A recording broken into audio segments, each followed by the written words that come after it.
这是佛门的金刚护体功法。我曾经在白马寺读过一个和尚，他用的就是这门功法。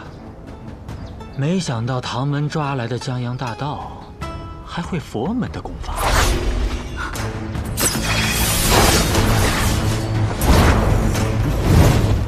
不能碰他！哎，我叫温壶酒，我来会会你。这家伙还是一如既往的爱出风头。先用一记醉梦往生卸去他一身内劲，再用一记芳华刹那见血封喉，最后再补上一记毒杀掌。这要是都不玩完，那就真的是大罗金仙喽。现在的毒名都起得这么风雅吗？当年我们三个，一人制毒，一人用毒，还有一个专门负责取毒名，配合默契。温门无敌。舅舅，这还有一个人，说的是谁啊？你娘呗。不平舅舅，你怎么骂人啊？百里东君。呸！我再见。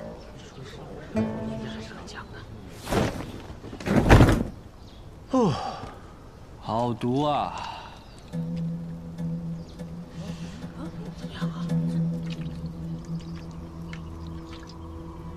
温家真的好毒啊！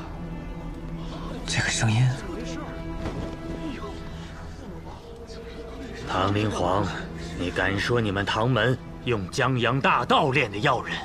唐门好大的威风，找来一个会说话的金身罗汉。百里东君，你怎么了？他根本就不是什么江洋大盗。啊？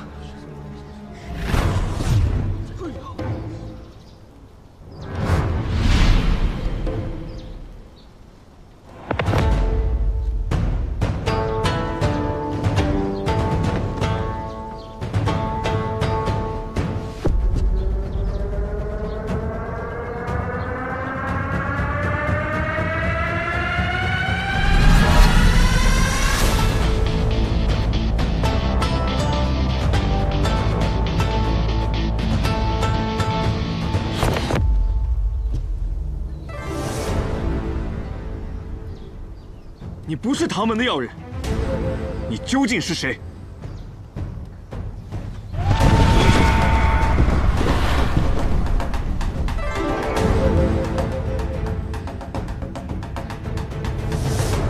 在下南宫春水，是一个儒雅的读书人。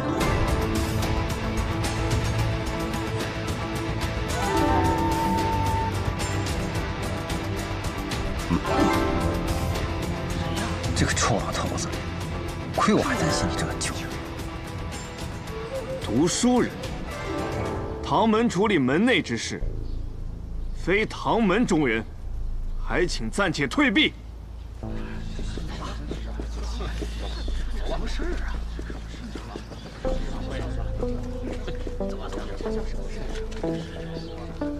你们还不走？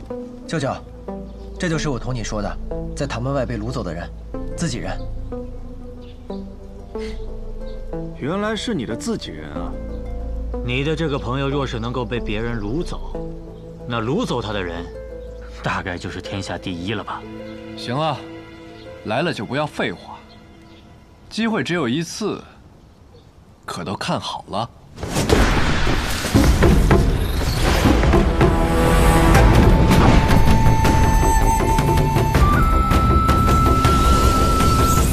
唐明皇，唐老太爷到底什么意思？这么大的动静，就算是睡成死猪，也该活了吧？给我住嘴！你敢不敬？自在气下，地上无敌。人间不够，天上逍遥。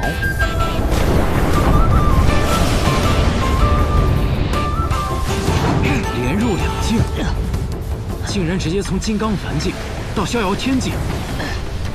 此人真乃高手。他又何止是个高手？我看温前辈和这位唐门掌事人好像都受到了极大的压制，可我们为什么丝毫没有感觉呢？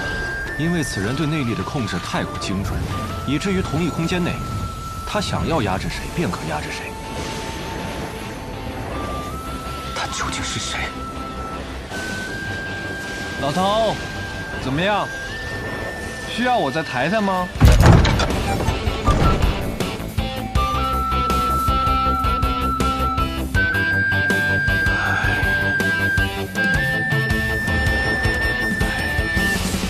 行吧，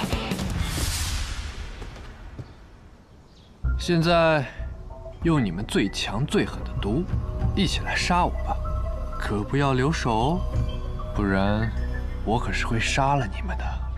老头，你到底要做什么？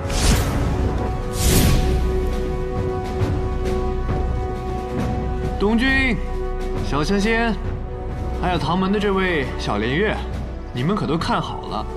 练功10年，不如仙人斗法一瞬。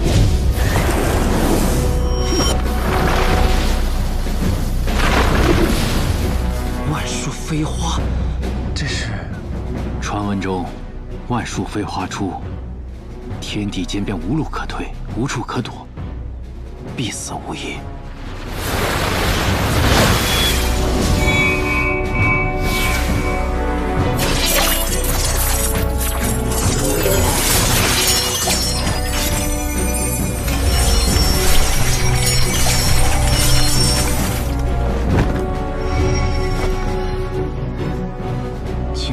坏神通，果然是佛门中人。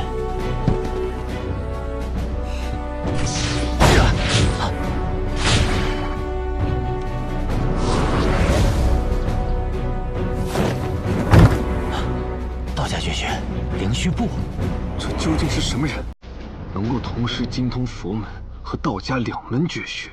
靳千华，不染尘。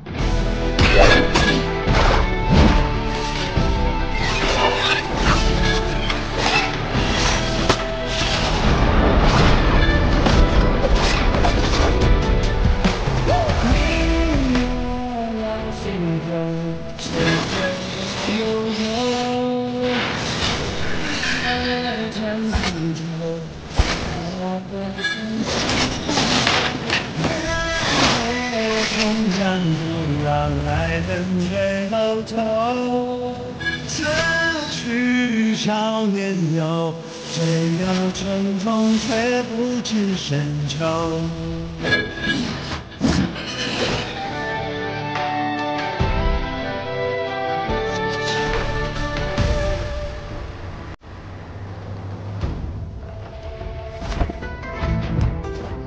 金刚不坏神通虽然号称天下无敌，但凡是外门武功都有罩门。你们唐门有一种暗器，可破一切罩门。破了他的罩门又如何？以他的境界，几根针杀不死他。因为我有三字经。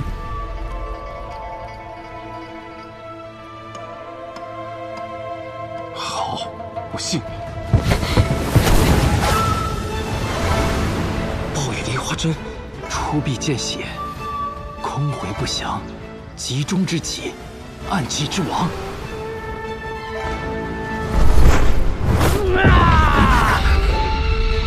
毒死你呀！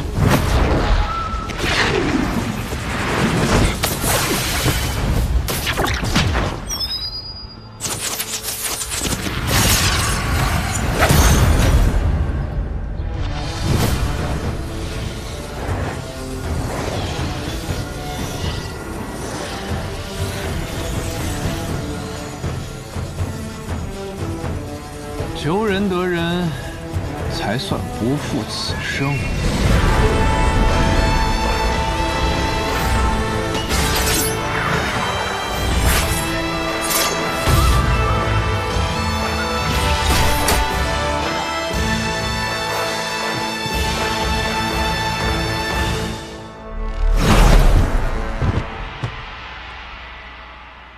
老头，就差你了。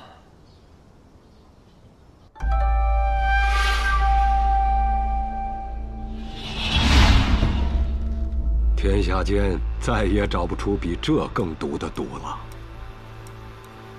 27颗暴雨梨花针，还带着温家的3字经，在你的气血中四处乱走，连带着你刚吞下的那些毒一起发作。我再给你一记仙人符鼎，你就可以往生去了。那就有劳你了。你不会后悔了吧？不会想杀我吧？都说大境逍遥，寸手摸天，你就这么放弃了？你要是后悔了，要杀就杀我一个，不要连累唐门。哎呀，啰嗦！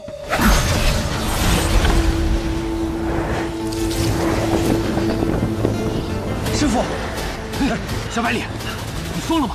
你现在上去会被他的内力震得五脏俱毁的。大境逍遥，寸手摸天，不见众生，不见天地。很多人只记得前半句，却忘了这样的人，最后眼里就只剩下自己了。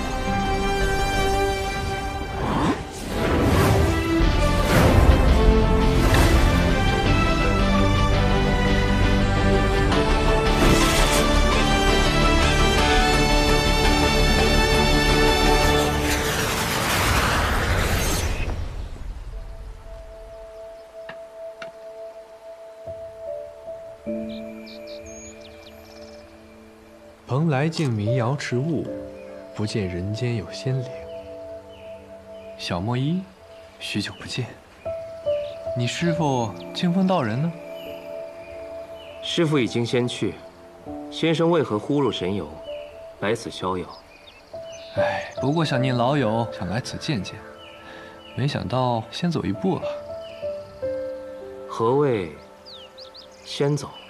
我是来道别的。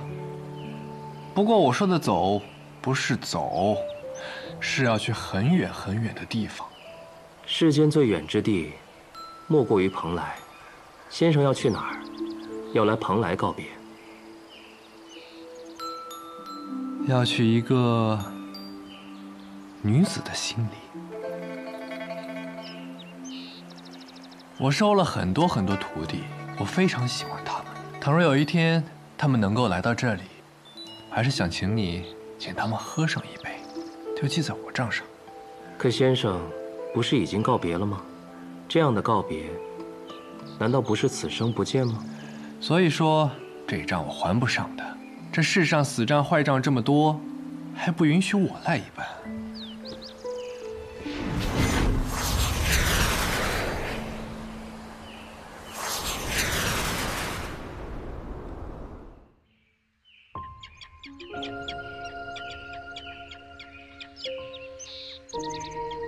兼究无绝色，悦目是佳人。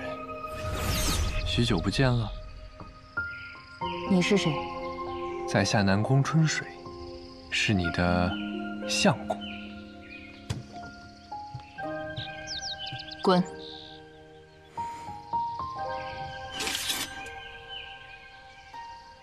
人间已是大雪平，此地仍吹春日风。你是他？怎么我一说我是你的相公，你就会想到他？你难不成在你心里，你的相公就是他？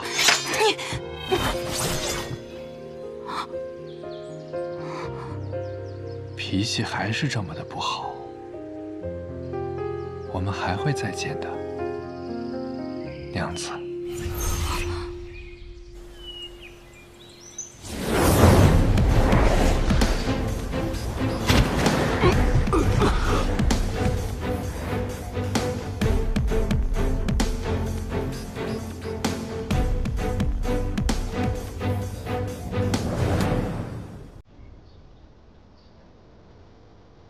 人间太无趣，天上太寂寥。唯我凡事走，此间最逍遥。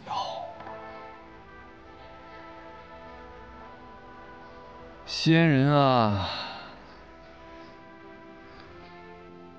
且把我的长生拿去吧。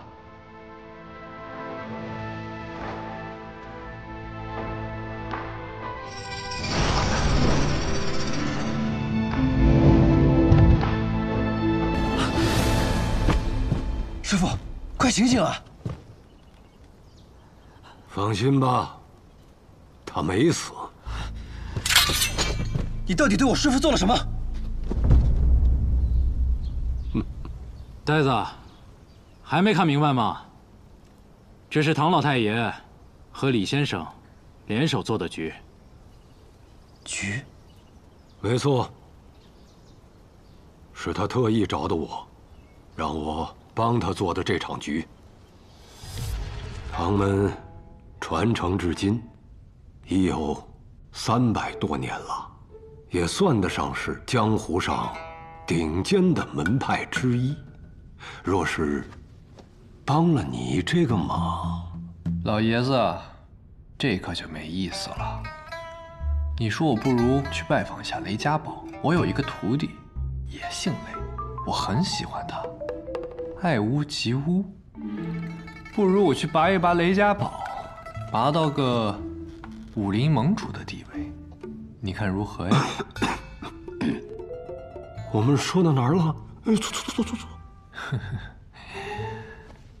这几百年了，唐门还是一个样子，不提到姓雷的，就压根儿意识不到这问题的严重性。真是相爱相杀呀！来，喝茶。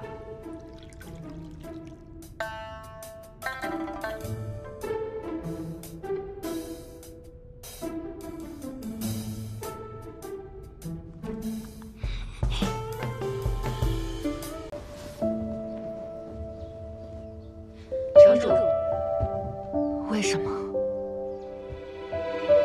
为什么他说了那样的话，还能若无其事的回来？为什么？为什么他到现在才回来？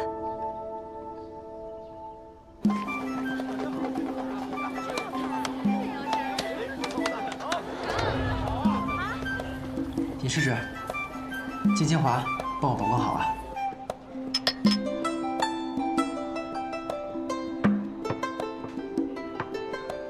师傅，你当年到底做了什么对不起人家的事儿啊？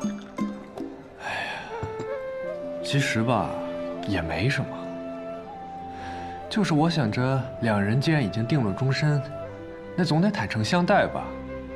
于是我就把我练过大春宫一事告诉了他，然后他就问了我一个问题。什么问题？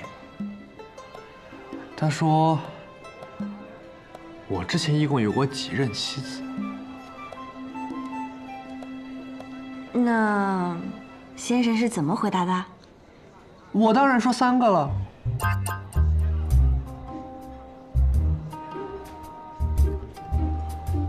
像我这种洁身自好的人，一世当然只能有1个妻子，绝不可能多。那我知道为何洛姑娘说先生是浪荡子了。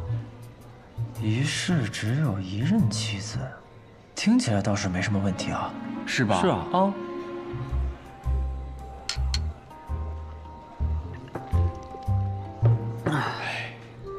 那百里师叔的意思是，活得越久就可以爱得越多呗？不，我不是这个意思。那你是什么意思啊？我的意思是，不是在说师傅的事儿吗？怎么会突然指向我？哦，对，在聊我的事儿呢。哦。哎，你们女人家到底是怎么想的呀？虽然以先生的立场来看，每换一个身份就是一世，每结一次亲呢，那就是一生一世一双人。可是在我看来，无论岁月多么漫长，只要你还是你，归根结底就只有一世，只有我才是对你而言最独一无二的那个。你遇到我，方知心动的滋味。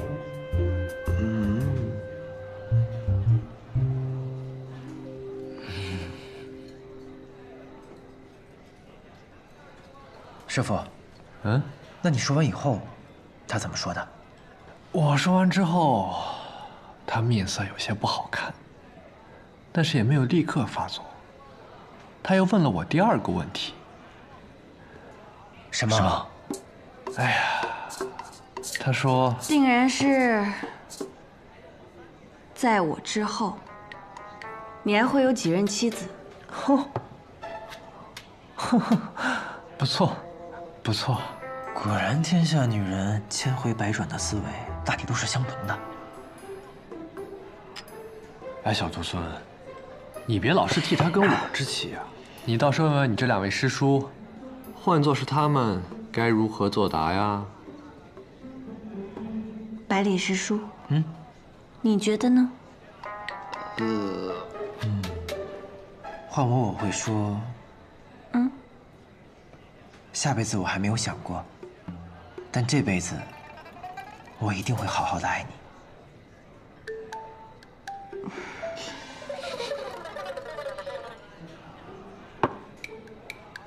司空师叔，那你呢？要我呀，我就说，在你之前，我一直认为感情不过是相伴一时的东西，一人死了便是结束。但遇见你之后，我才发现原来感情可以跨越时间的界限。所以经你之后，我再无其他爱人，再无妻子。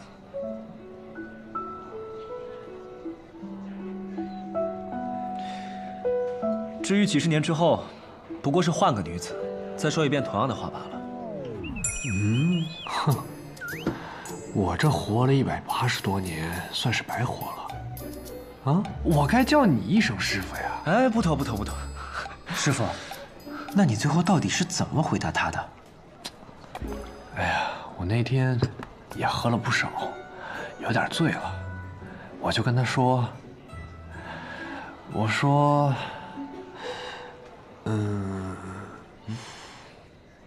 我哪算得过来呀？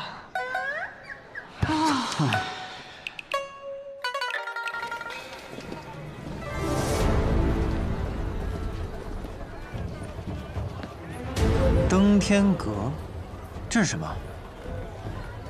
雪月城登天阁一共16层，每一层都有一位高手镇守。越往上，这把守的高手啊就越厉害，尤其是最上面那几层，都是江湖中传说级的高手，功力高深莫测。只有闯关的最高层，方能一眼窥雪月。这么厉害？是啊，不过也没什么，因为我就是传说本身。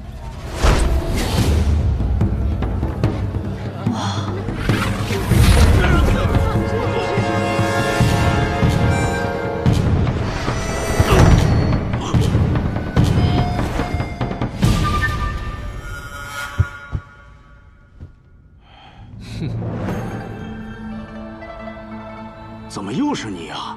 以前老城主让你来拦我，现在少城主也让你来拦我，我倒想问你，怎么又是你呀？10年未见，你怎么变年轻了？哼，因为我是仙人嘛。师傅这铁头功可真是厉害啊，屡试不爽啊。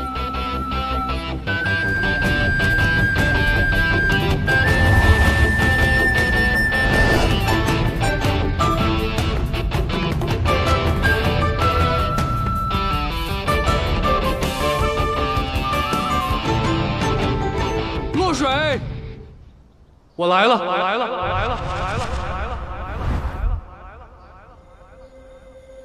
曾经你说，相对于武夫，你更喜欢学堂书生，于是我便执掌了学堂。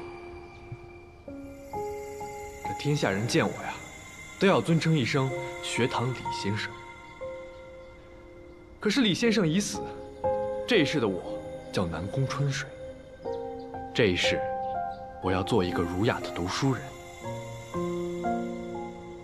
曾经，你问过我一个问题。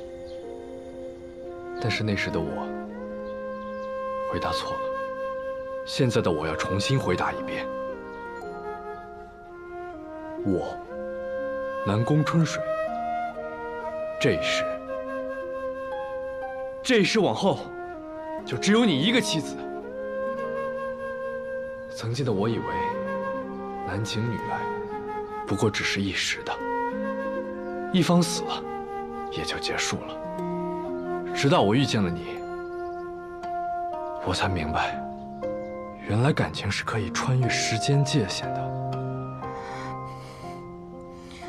所以你是打算等过几十年后，把这话换个女子再说一遍吗？司空长风，老手啊！我哪知道我随口一说就猜到所有情节了。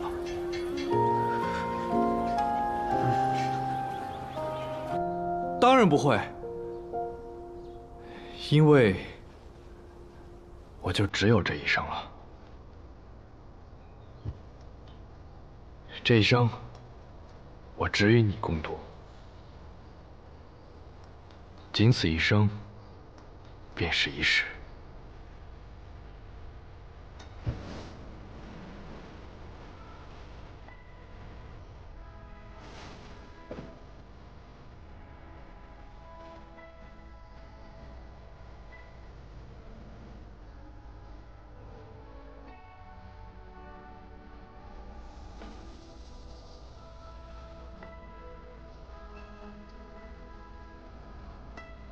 这话什么意思？我的意思就是，大春宫我散了。从今往后，我就跟常人一样，生老病死，一生一世。一生一世是让你这么用的吗？只要能跟你在一起，我觉得可以这么用啊。真是个傻子。不会，又要赶我走吧？所有人都羡慕的长生不死，你就这么不要了？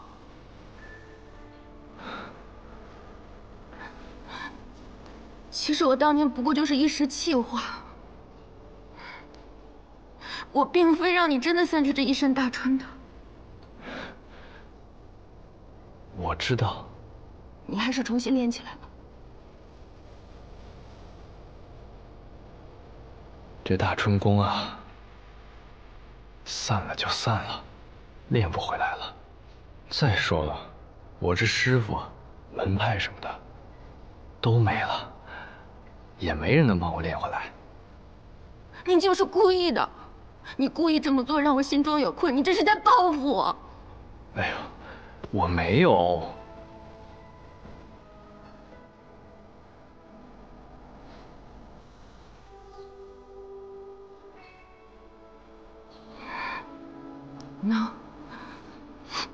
那你这么做不会后悔吗？不会啊。你想，我都活了180多年了，直到遇见了你，我才发现自己其实还是那个少年。少年人做事本就该冲动，所以此生我不悔。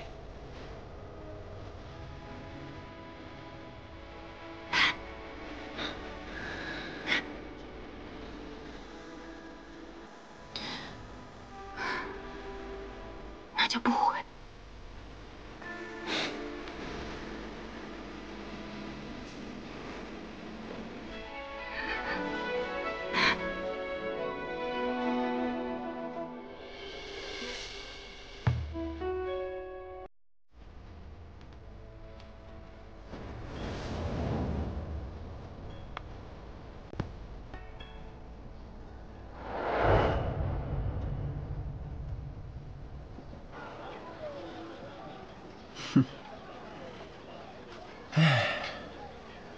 这就是书上最愿写的，人们最愿看到的。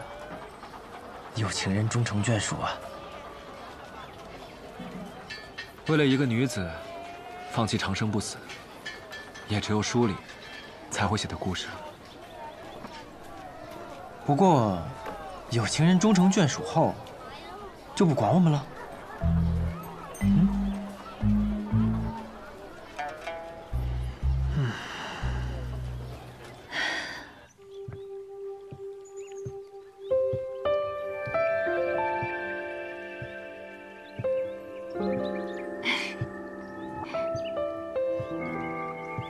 笑什么呀？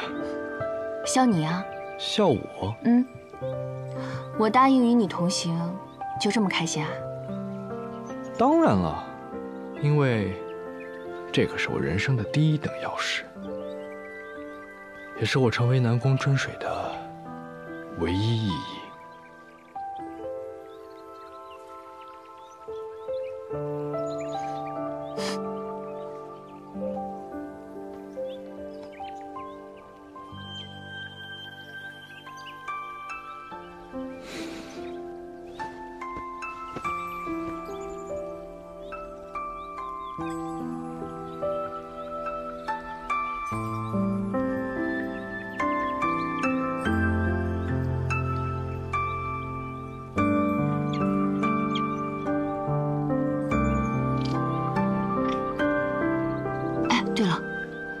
那个与你一起来的那3个人是谁啊？那2个少年人是我的徒弟，那个小姑娘是柳月的徒弟，也是我的徒孙。那不打算把他们接进城吗？哎呀，接什么接呀？哎言，他们想要进城，就让他们凭自己的本事进，正好也让他们适应适应没有我的日子。哎，不如让你的登天阁好好招待招待他们。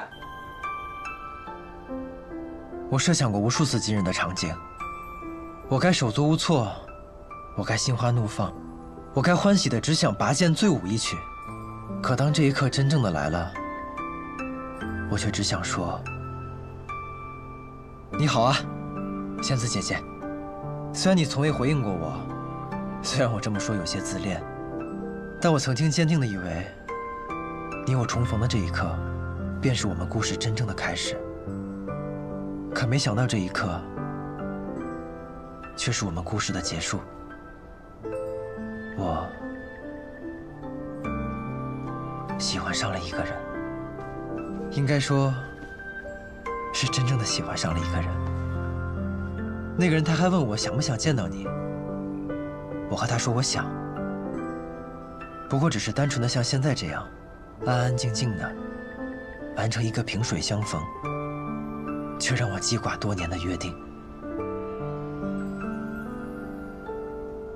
我手上这一杯酒叫做过早，是我重回天启城酿的第一杯酒，我请姐姐喝这个吧。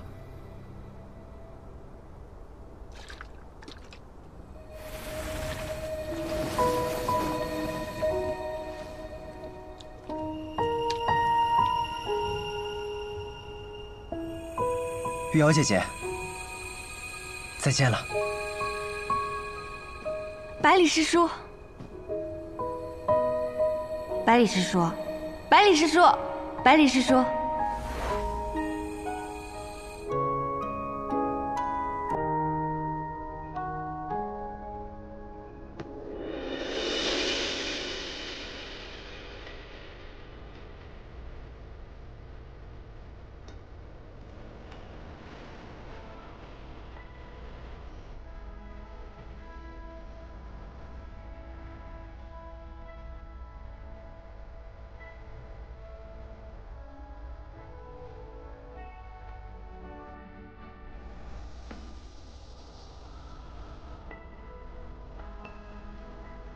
百里师叔，怎么刚相认，你就要走啊？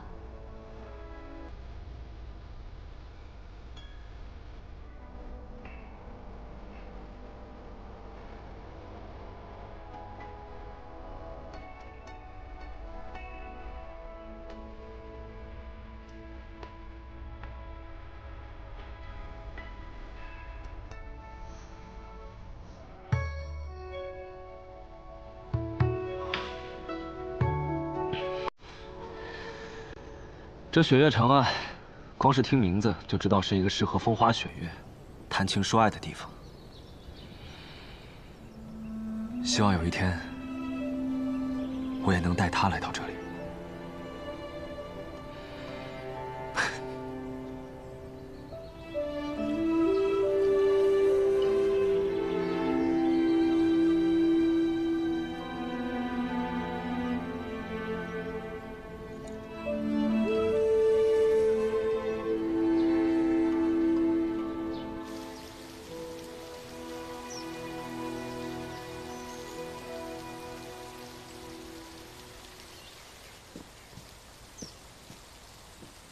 你是不是有很多事情想问我？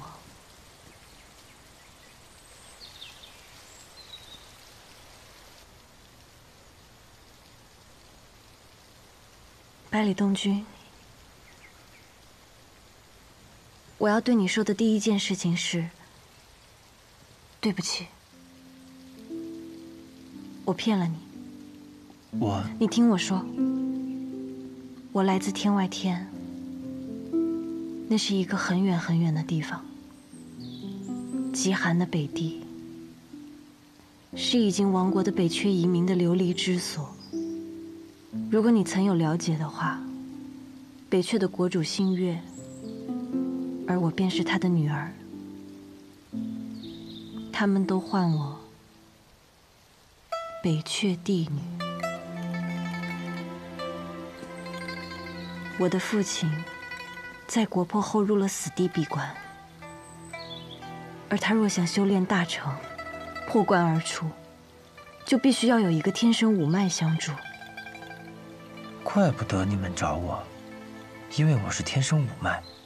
不错，我当初前往黔东城找你的师傅西楚如仙古尘，原本是想请他出山助我们北阙复国。 却意外地发现你是天生五脉。我父亲已经闭关15年了，15年，对于一个人的一生来说太过漫长。我们不知他是生是死，所以才想找到天生五脉。当然，如果他还活着，那便是我们北阙卷土重来的新生。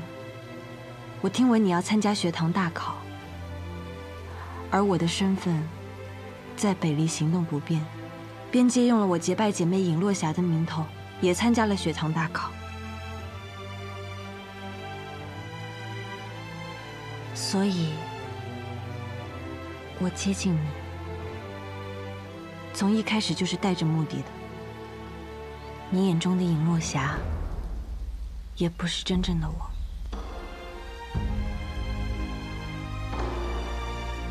你听完，是不是对我失望了？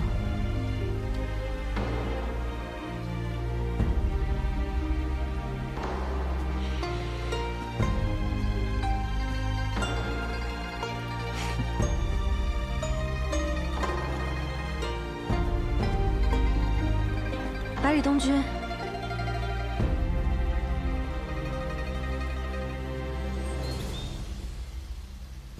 我在想，玉瑶姐姐为什么忽然和我说这些？想来想去，答案只有一个。什么？你不想带我回天外天？有时候觉得你很傻，但有的时候，你却意外的十分敏锐。 我既然选择告诉你，就说明我已经做好了决定。我不会带你回北阙，也不会让北阙的铁骑踏入中原。为什么？因为我不想看到战火肆虐，苍生受苦，故国已不复，覆水再难回。 我已经寻到了我想要的东西，我要在新的地方，为我的臣民们建立起一个新的家园。新的家园，真是令人向往和振奋啊！原来姐姐选了一条很难走，却又令人敬佩的路。不过。 玉瑶姐姐刚刚说了那么多话，难道就没有更浪漫的原因吗？我以为玉瑶姐姐是因为我百里东君潇洒不拘的性格，觉得与我长相厮守比什么都重要，所以……谁要跟你长相厮守？难道不是吗？我以为我与尹师侄两情相悦呢。我说了，我不是尹落霞。名字不过是一个代号。在我看来，虽然你的身份是假的，但你的人却是真的。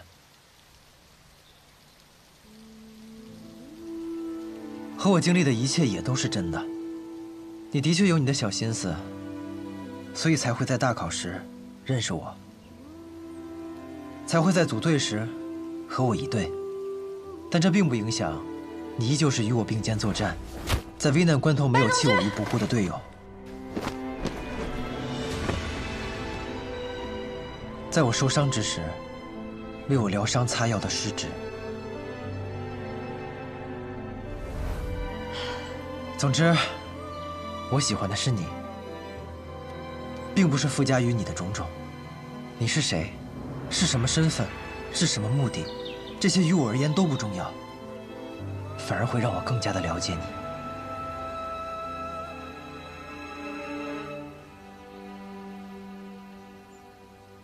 你方才说你喜欢我，我说了吗？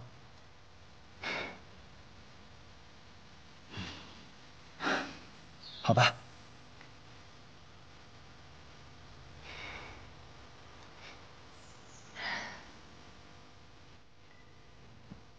那你呢？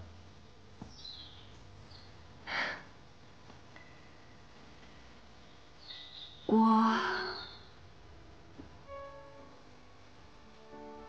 啊，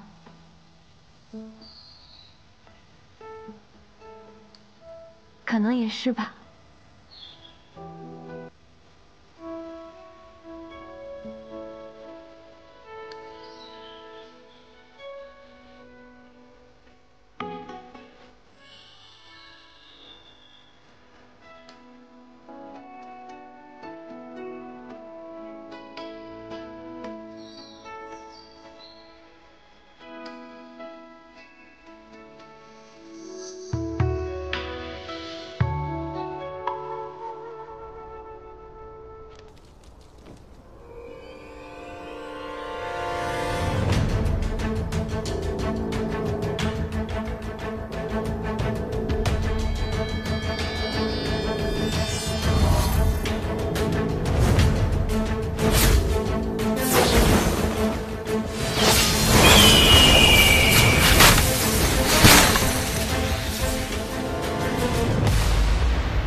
剑气，也有几分羽生魔的风范。叶灵霞前辈，看来你的魔仙剑也有小成了。多谢前辈这些日的教导，顶之感激不尽。陪我走走。你是我见过最有天赋的年轻人，或许将来有一天，真能问鼎天下，与狂徒幸之啊！刀剑过誉了，我的好兄弟百里东君，天赋不逊于我，问鼎天下，说的还过早了。江湖代代都是好少年，好，很好。这些日子以来，我一直都有个疑惑。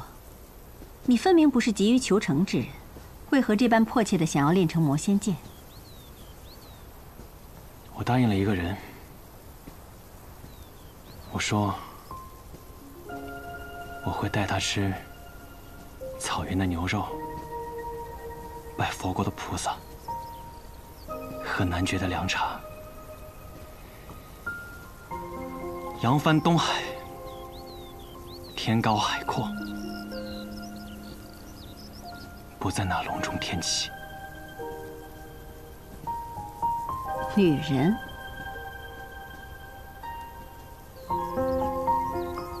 对，我此生最爱的女人。可是你要自己一个人去吗？北离天启城，想必也不是那么好闯的吧？那我也要闯一闯。真好啊！如果当年叶鼎之有你为他如此，无论成败，她都是最幸福的女人。我定会成功的。好，那我就祝你抱得美人归，到时候你带他来这洞月湖，我定备美酒以待。前辈，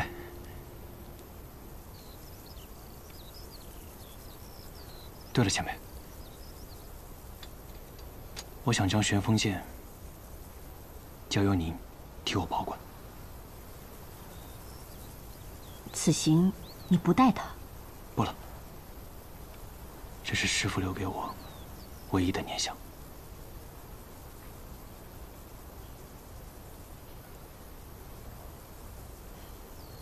那好吧。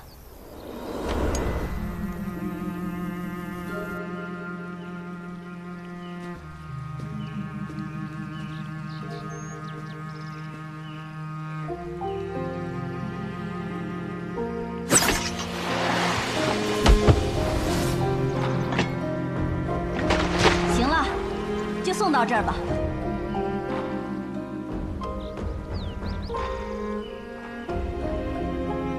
春生西草叶，银鱼泛衣浅。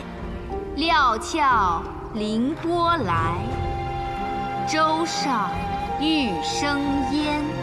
变则提心具，蓑衣向古弦。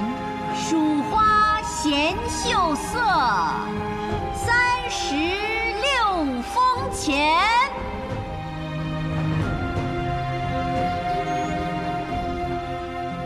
文君，我一定会把你带回来的。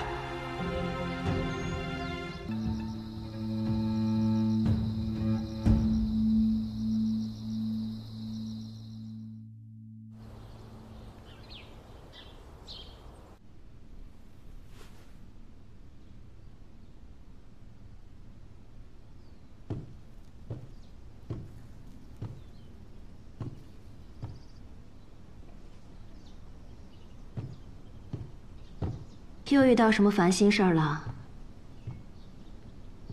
好，天启城送来喜帖，景誉王纳侧妃邀侯府前去观礼。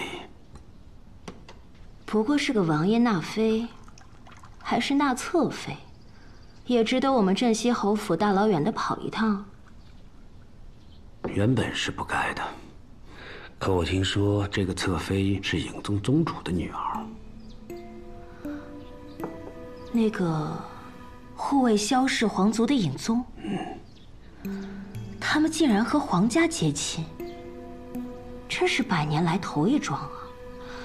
不过我记得他们家女儿，是不是跟叶家的云歌许配过？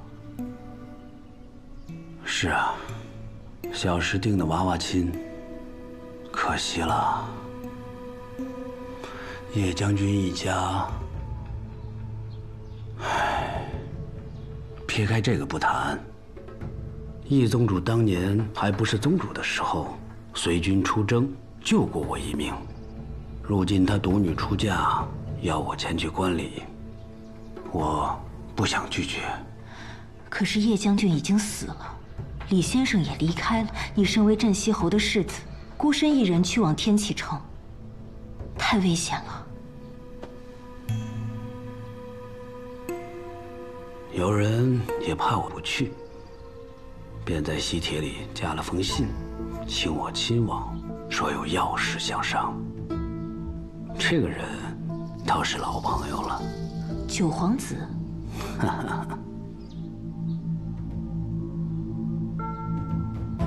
如今他已经入住自己的王府，是琅琊王了。他是那景誉王的胞弟。如今的朝堂上，皇长子派、亲王派、琅琊王派3足鼎立，而琅琊王一派行事最为光正。上次钱东城与他一见，虽然有些小的龃龉，但我对他仍是十分欣赏的。可是父亲说过，不得涉及党争。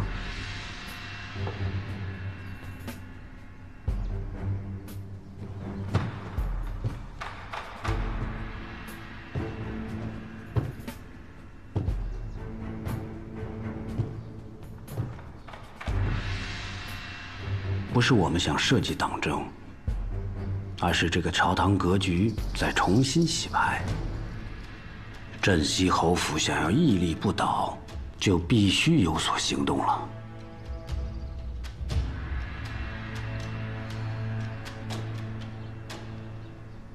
哎呀，算了，我也弄不明白。不过那个琅琊王是东君的师兄，他会不会也让东君回一趟天启？信上最后一句就说了，他给东君也送了喜帖，但东君会不会去，就要看他自己和李先生的意思了。还说到了李先生，这是让我们安心啊。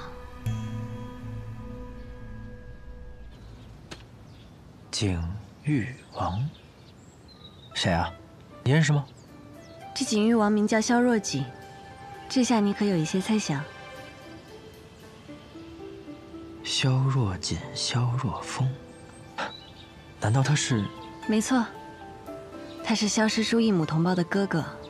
这封喜帖，应该就是萧师叔寄给你的。可是跑那么大老远就去看别人娶个亲，多没意思啊！我不想去。司空长风，你去吗？景玉王，这名字听着还不错，可是和我又有什么关系呢？哼。先生临走前早已料到此事，他说你定然是不感兴趣的，但他想问你，就不想回天启城见见老朋友，见见雷师叔、萧师叔、我师父他们，不想跟他们较量较量，看看谁的武功更强了一些。那就去。这么草率，我觉得师傅说的对，是时候看看我们的武功究竟到什么程度了。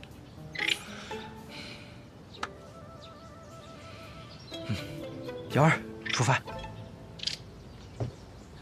我就不与你们同去了，我要回一趟天外天，我欠他们的交代也该给他们了。我陪你去天外天吧。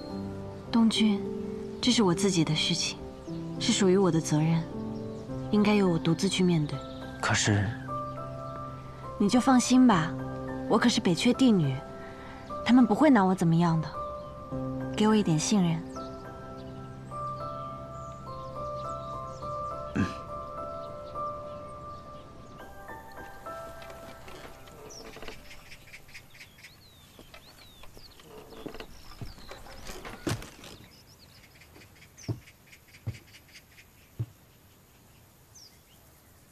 我会把他带回来的。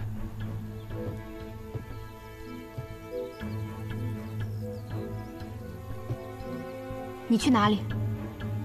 天启，你去抢亲？你疯了！我不允许！天启城那地方不亚于龙潭虎穴，你现在去就是去送死！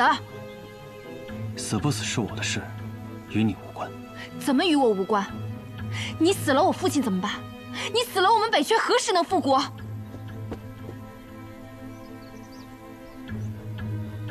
让开！我不，除非你杀了我。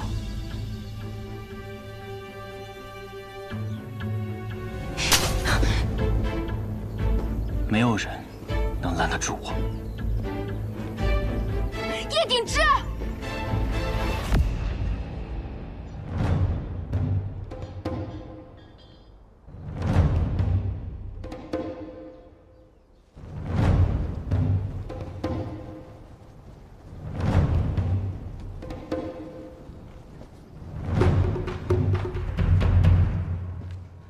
站住！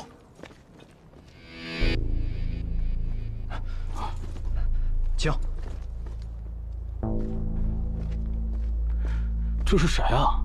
是陛下亲选的贴身护卫，但还未正式赴任。听说陛下打算将他培养为禁军统领。这看着也没什么了不起的。哎，这拿着影子牌的，可没一个是好惹的。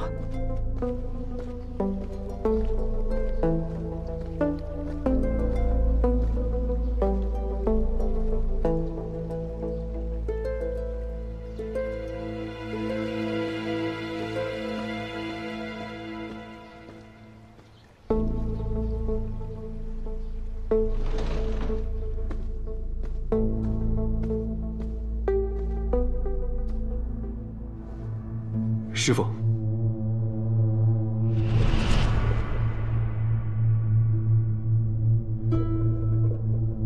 今天好雅兴啊，把天启城都逛了个遍。师妹大婚在即，徒儿担心有所闪失，就随意查看了一下城中的隐卫据点。闪失？能有什么闪失？你若是没有二心，就凭叶家那小子。你没有告诉我，但是我也能知道。徒儿不敢。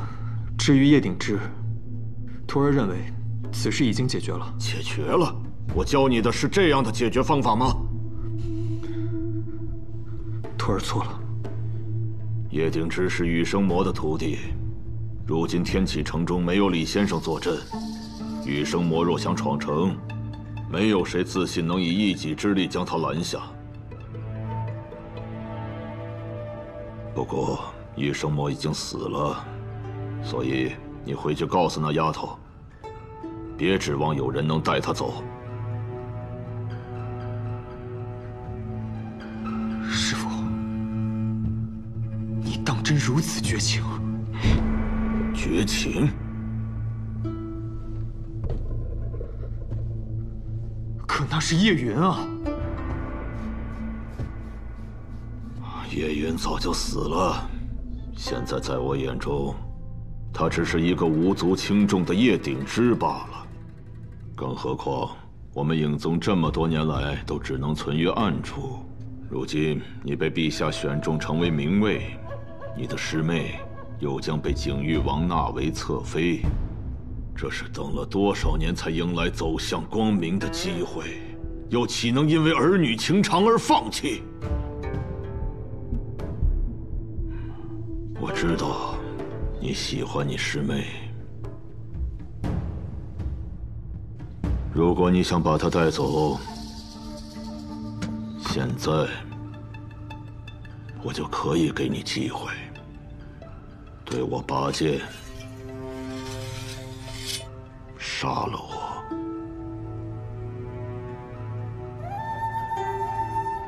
徒儿不敢。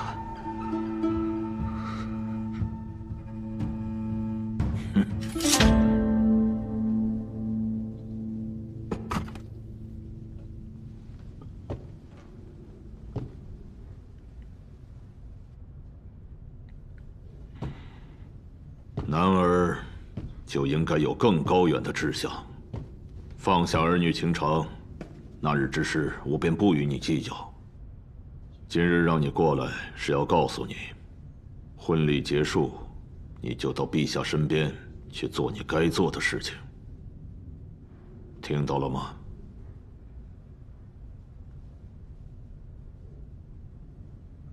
我要成为天下第一。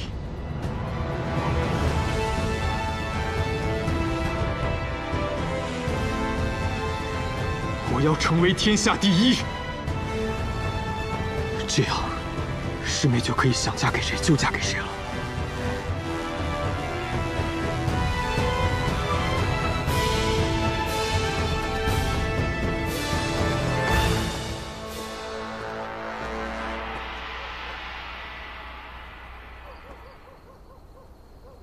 出来吧。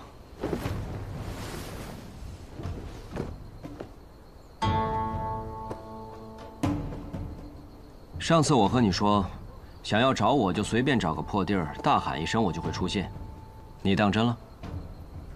为什么找我？因为你很有趣，我们白小堂对任何一个有趣的人都很感兴趣。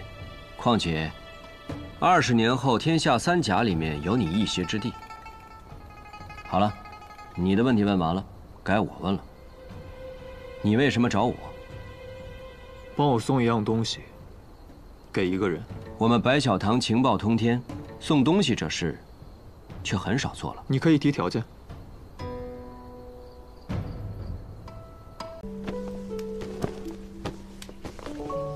这里，雪月城。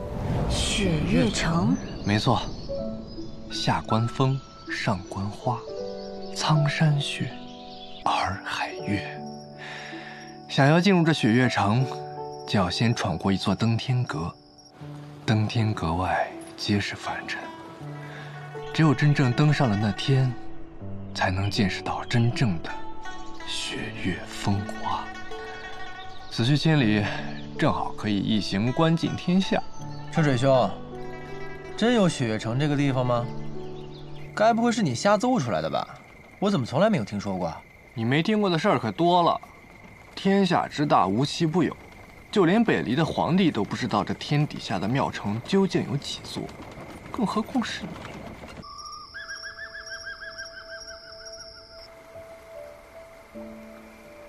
你师父教你的那套烟云剑舞，是他向我拜师时我传给他的。现在他又传给你，我看了也确实适合你。你就先练着，有什么问题随时向我问。多谢春水兄。对了，你师父登场的那套，你可千万别学啊，羞死个人！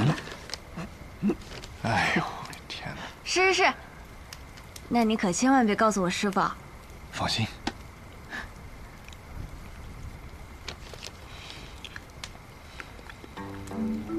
至于你吧，我什么呀？你该不会还想教我武功吧？就凭你现在？现在我武功暂时是废了，但是功法可都在我脑子里。你再看看你，有着绝世的内功、绝世的剑术，还有这副经药酒打造的药修之体。但你怎么还是那么弱呢？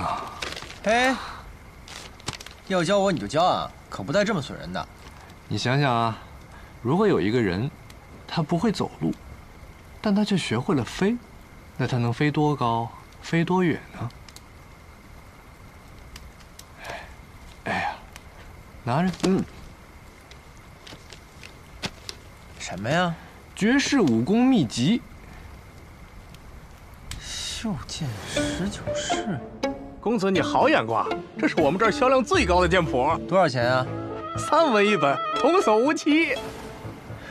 袖剑19式，你确定这是绝世武功秘籍？这不是3文钱一本的地摊货吗？以前我有一个朋友，就只会这一本3文钱一本的地摊货。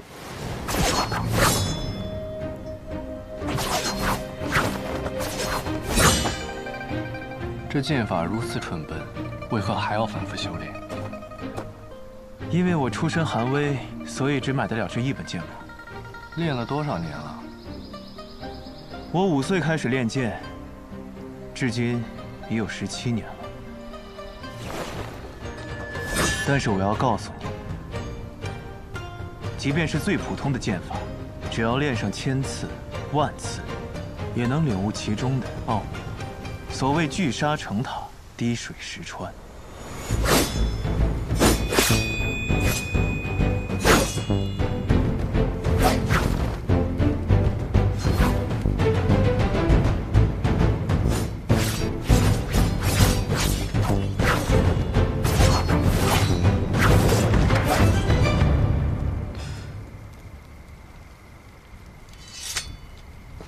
聚沙成塔，水滴石穿。怎么听起来像是一种自欺欺人的说法呢？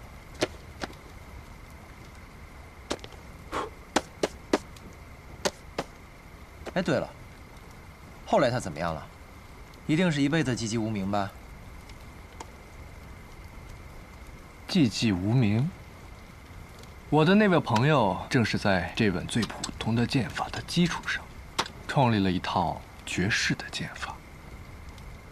剑法名列国。列国？列国不是小师兄的家传剑法吗？正是，我的那位朋友，就是当年手握天下第一剑天真，号令千军万马攻占旧都，并创立了万世伟业的北离开国皇帝天武帝萧绎。这故事该不会是你编的吧？信不信由你喽。先生是想通过这件事情告诉你，你的西楚剑阁固然高妙，但在江湖上不缺高妙的剑法，反而因为它太过精妙，很多时候难以施展。你缺的是如何把这袖剑19式练成西楚剑歌。剑在你手中，即便是最普通的剑法，也可以舞出最绝妙的风姿。嗯，不错，不错。袖剑19式，好好练吧。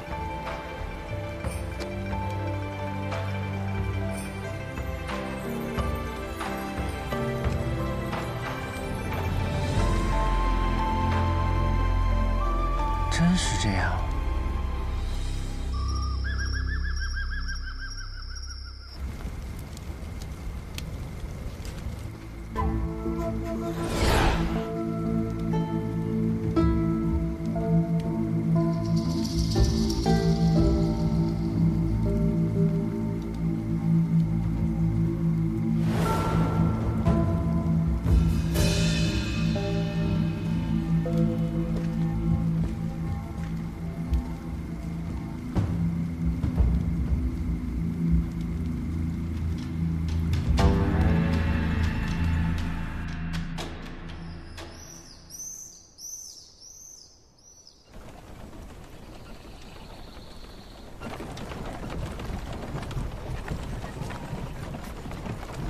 尹世直，尹世直，哦，你在想什么呢？这么入神？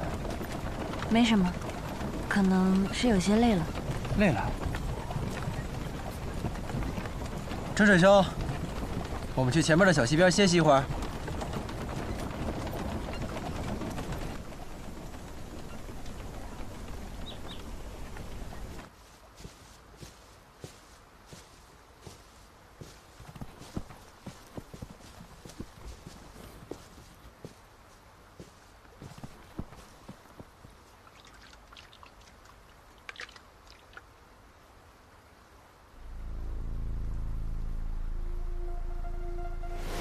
小姐，二小姐来了。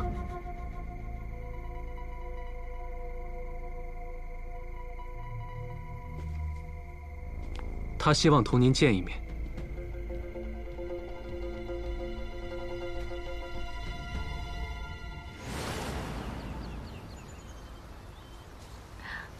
百里师叔，春水兄，我先去采些野果。不如我去吧，这种活怎么能让你干呢？百里师叔，你武功比我高，留下来照顾春水兄更妥当一些。那就有劳你了，早去早回。好。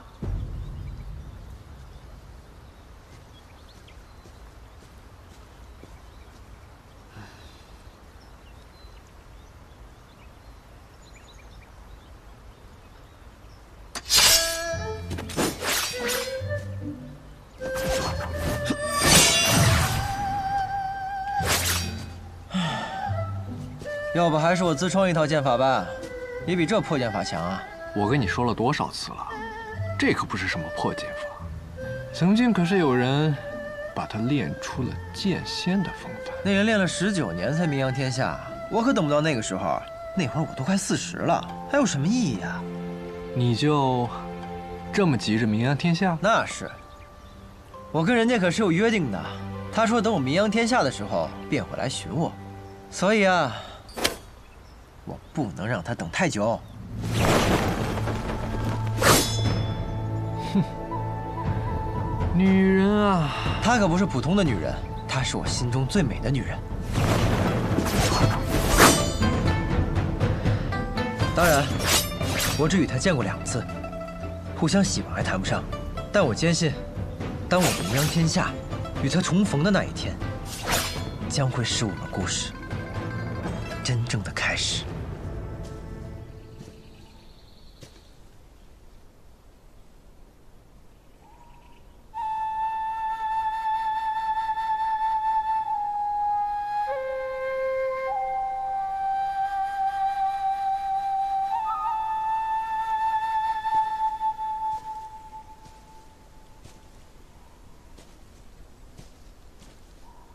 那若你发现他不是个好人呢？先生，此话何意啊？我是说，那若是你喜欢的姑娘与你的相识不过是一场筹划，你看到的一见钟情不过是她心里的刻意安排呢？先生说笑了，他能安排与我的相逢，却怎能预知我的心意呢？这天下间能决定我对他一见钟情的，只有我自己。那若他与你立场相悖，不是世人眼中的良人呢？我与他相恋，不是与世俗相恋，更不是与立场相恋。答得好。但若他是个滥杀无辜、十恶不赦的魔头呢？前两句先生可以假设，最后一句断然不可能，因为我喜欢的那个姑娘，她定不会如先生所说的这般。哦，你就这么笃定？因为她目光澄澈，眉目如画。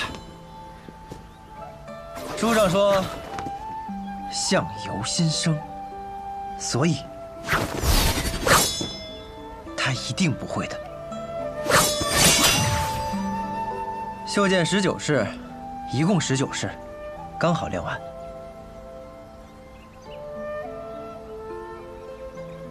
李长生啊，还真是收了个好徒弟。妹妹，姐姐，你怎么出来了？我出来看姐姐。姐姐，和你在一起的那个人，就是让你放弃复国的百里东君吗？妹妹，我没有放弃复国，更不会因为百里东君他而放弃复国。我懂，姐姐是为了不再引起战乱，我已经知道了。妹妹，我真的已经知道了。姐姐，我们不说这个了。我听说你是同天下第一的李长生出来的，我还想一睹他的风姿呢，怎么不见他人呢？先生，他暂时有点事情，便和我们分开了。哦，原来是这样。阿姐，你是不是不方便出来太久啊？快回去吧，我也要回去了。嗯。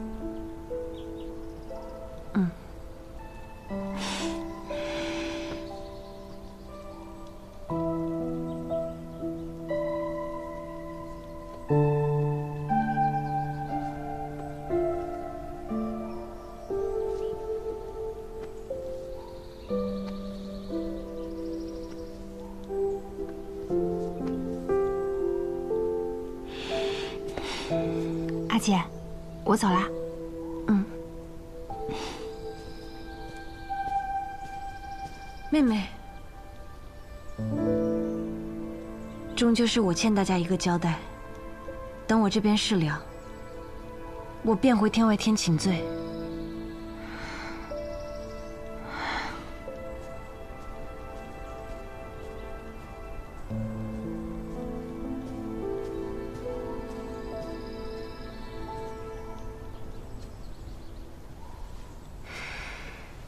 小姐之前说的另一条路，可有答案了？我隐隐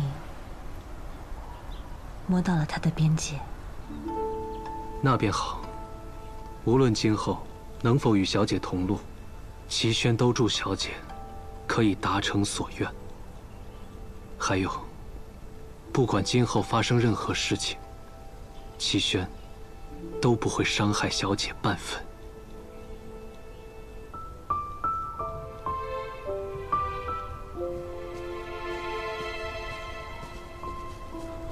二小姐此行，难道只为了看小姐一眼吗？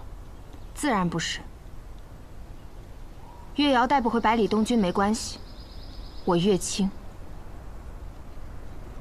一定会带回叶鼎之。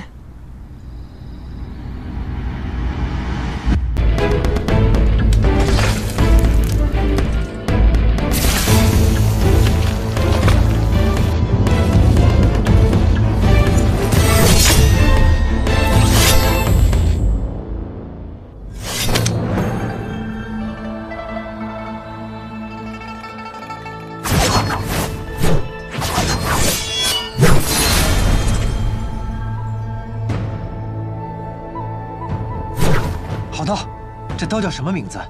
我和剑心种的家伙不一样，兵器铸好的那一刻，便与铸造师没有什么关系了。至于它叫什么名字，应该由它的主人来取吧。都过了这么久了，罗冰神还是不忘和剑心种的李素王抬杠呀？谁和他抬杠？我只是看不惯他那副故作风雅的样子。剑就是剑，还取什么老婶子的那个什么什么听雨观雪，又是什么闻风望花的，我呸，恶心！好，既然我的剑叫做不染尘，那这柄刀就叫做红尘滚滚不染尘，铅华洗尽见真心。不如就叫它金铅华吧。好，就叫金铅华。行，现在你也有了刀，那就遵从李先生的意思，不练那个什么袖剑19式了，改练刀法。什么刀法？拿着。五虎断山刀。我说春水兄，这刀法我见过，我家护院也在练。可别小看这刀法，曾经我有一个朋友，就是靠这套刀法名扬天下，对吗？你又开始编瞎话骗我了，我才不信呢。你可以相信，因为他刚才说的那个人，就是我。若是不服，和我过几招如何？嗯？好。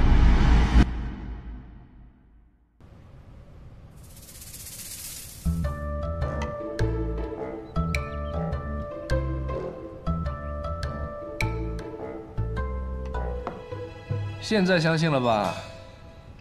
这武器可以普通，武功可以普通，但是手握武器的人绝对不能普通。这罗冰神的五虎断山刀，可比萧逸的袖剑19式差了不少呢。东京清楚了，我会勤加修炼的。难得见你这么老实。云哥。云哥，那我是不是得叫你东东君啊？你怎么来了？因为这柄剑是我的。敢问这里可是罗冰神住所？你是何人？在下叶鼎之，奉师父之命前来取剑。哦，原来是你啊！来，坐。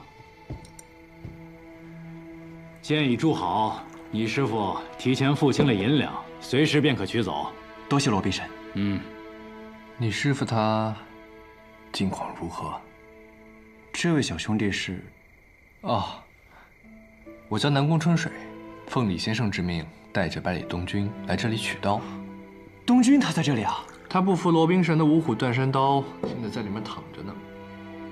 那我明日再去见他吧。你还没有回答我的问题。我师父他已然离去了。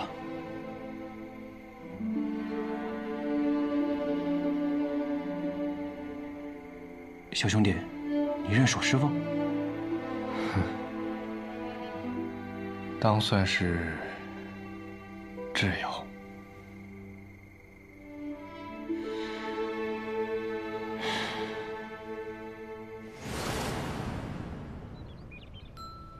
原来这柄剑的主人是你呀，真是巧了。他叫什么名字呀？你的刀叫什么？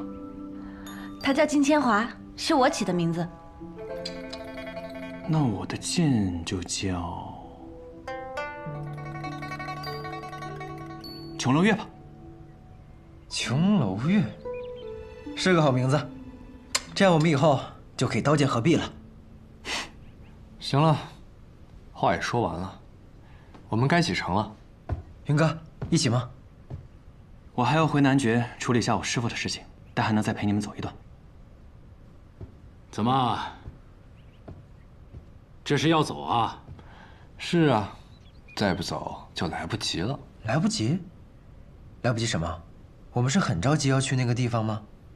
可是我觉得这一路以来，你也没有很着急啊。我们不是直接去那儿。顺路还要去另一个地方，时间上会有些许耽搁。去哪里啊？唐门。去唐门做什么？听说那边有个试毒大会，我们就过去凑凑热闹。经此一别，此生怕是再无机会相见。你们一定要用好这2柄刀剑，希望有朝一日，让我在这小镇中，也能再听到他的传说。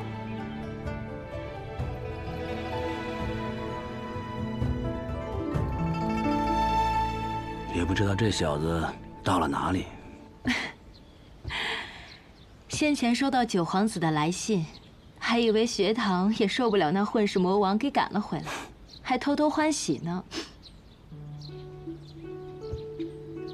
咱们这个儿子只是表面顽劣罢了，他能跟随李先生一同出门远游，也是一番好的造化。你说，他们会路过钱东城吗？应该不会。李先生这个人最怕麻烦，而要见大名鼎鼎的镇西侯，却是天大的麻烦。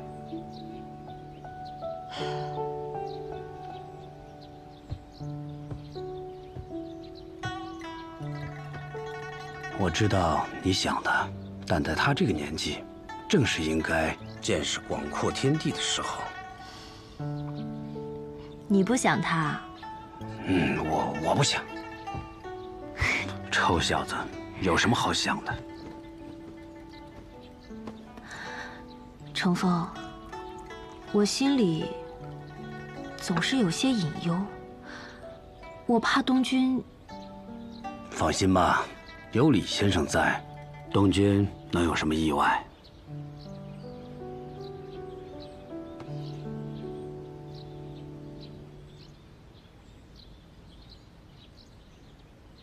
你若真是不放心的话，兄长以后好歹也是要接管温家的人，你净想着折腾他。那就要看兄长他自己觉得什么才是真正的折腾。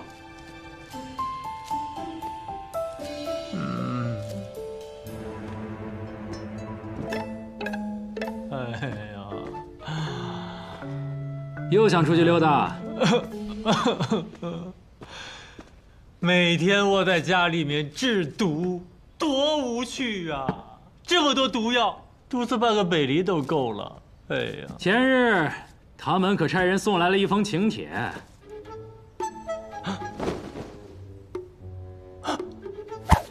你是说试毒大会呀？不错，世人皆知咱们温家独步天下，唐门竟敢号称毒案双绝，怕是早有争锋之心呢。此次他邀请我们去参加试毒大会，可不能输了。老爷子，这一次真让我们去了。老爷子说了，温家用毒不用比，上下百年，温家称第2，无人敢称第1。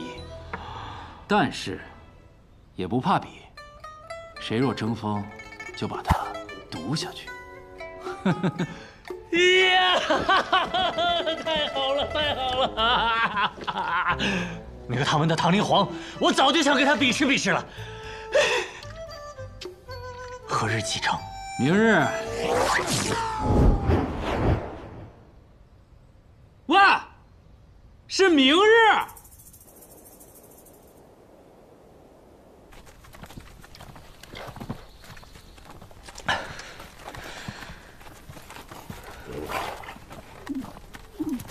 玉，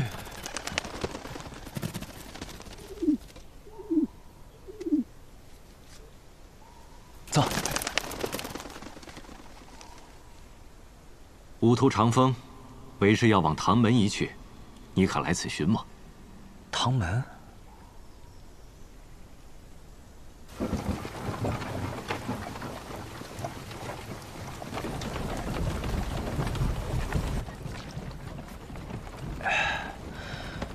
这个罗冰神虽然脾气火爆，其实人还挺好的。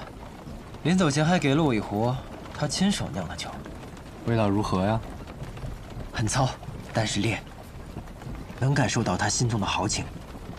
他这个人吧，其实还挺重感情，就是有时候不善于表达，要不然也不可能错过那个小蛮丫头。小蛮丫头？可是那个玉佩的主人是。后来嫁给了剑心种的李素王，再后来就有了个女娃娃。啊，你知道的，李新月。二师兄的丈母娘，那也不小了呀！你看看你现在这模样，还好意思叫人丫头？一直都是个丫头，死的时候也才25，正是丫头的年纪。死了？罗胜一直把他的死归咎在自己身上，但其实跟他没什么关系。后来他就隐姓埋名，来到了这个小镇上，发誓再也不踏入江湖半步。哎，原来罗宾神是给自己设了个牢笼，把自己关起来了呀。谁不是呢？于我而言，这牢笼就是这天地之间，不生不死，不毁不灭。哎，说起来也有趣，但是吧，有时候又觉得无趣。智水兄，有点嚣张。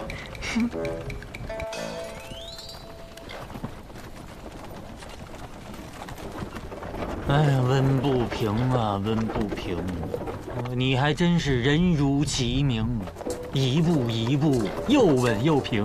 我在马车里都快睡着了，你就不能稍微快一点吗？可我有什么办法？哎呦，咱们温家不同于其他门派，若是其他门派先到了，他们自会尽地主之谊，好生招待；若我们温家先到了，他提防我们，我们提防他们。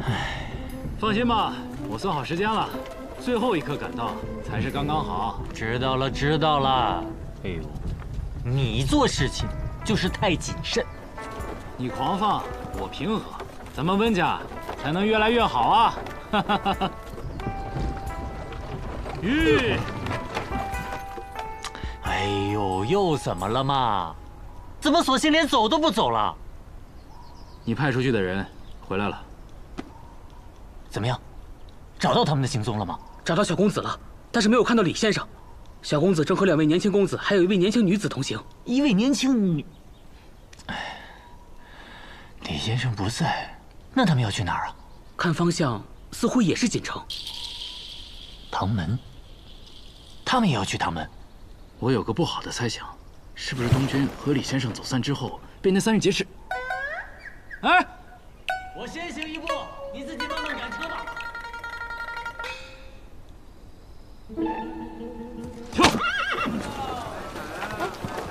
哎，东军，这位春水兄究竟是什么身份？你可以理解成，我是李长生的转世。人能不能转世我不知道，但我知道不可能一转世直接就是这么大一个人。不过你这说话唬人的样子，倒还真像。不错，允哥，他就是李先生。什么？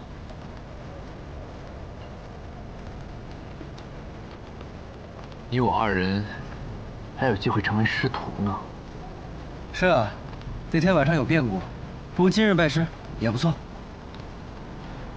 我去天启城参加学堂大考，不过是想看一下我师父的一生之敌究竟是何模样，倒也不曾想过真的拜入先生座下。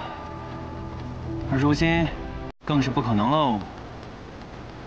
在教导徒弟这件事上，你师父或许比我更强。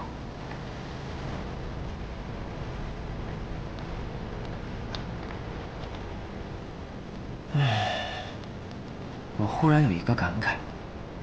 什么？江湖啊，原本是死的，有了我们这些江湖人的故事，才是活过来的江湖啊！干！干！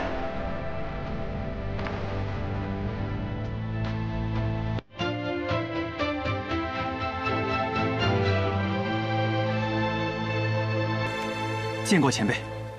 你来找我赐招？是。为何？我想练魔仙剑。习剑想要有成，我有3法：挑战剑客、绝境打磨、高手赐招。我时间不多，前2者又太费时间，所以我想请前辈赐招。你和你师父还真是如出一辙。站在男爵武林的立场，我并不支持你练魔仙剑。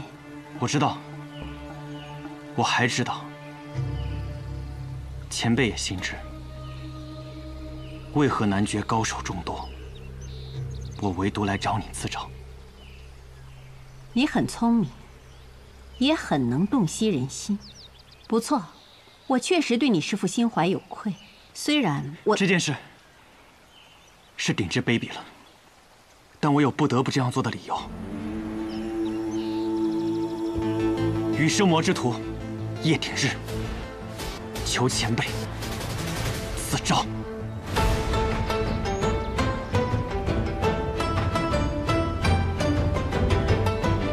罢了，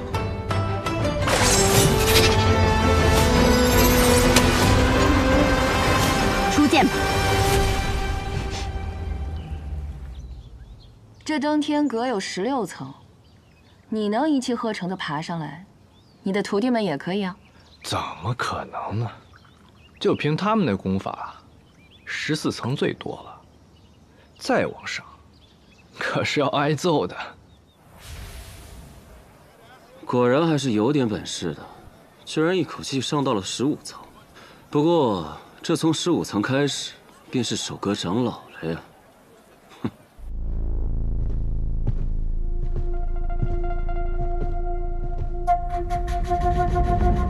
奇怪，难不成是他们怕了？不要掉以轻心，我们先上去看看。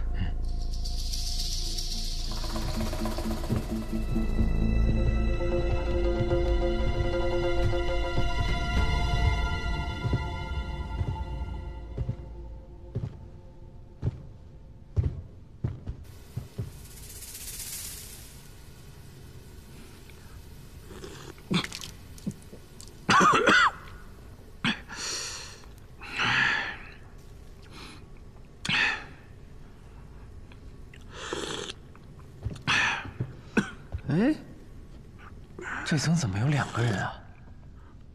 只许2小儿一同登阁，不许2个老家伙一同守阁。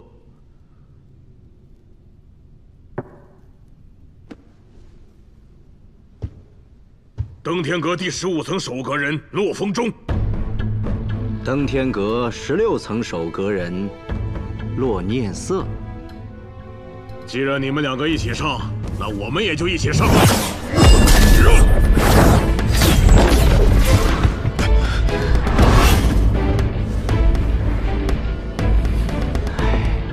克制，克制一点。再克制，雪月城的脸面都丢了。你说的也对呀，这师傅就算了，你说这徒弟接二连三的挑衅，确实不该忍啊。哎，2位老英雄成名多年，不会以大欺小吧？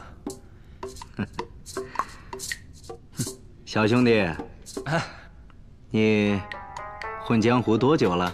回前辈，有些年头了。你既然说我跟这位好友成名已久，那你可知我2人的名头啊？糟了，刚才一时口快，江湖上并没有听过他俩的名字呀。司空长风，怎么了？麻烦了，这2位是隐姓埋名在此，用的是假名。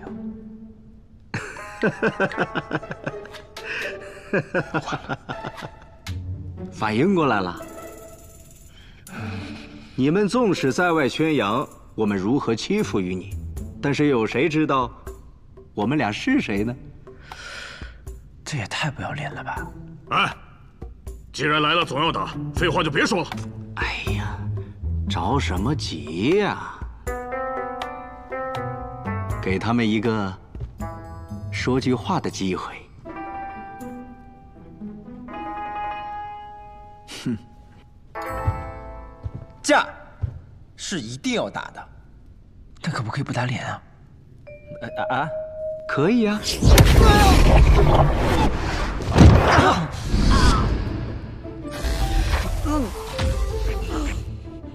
不是说好不打脸吗？临危不惧，大好儿郎啊！有多好？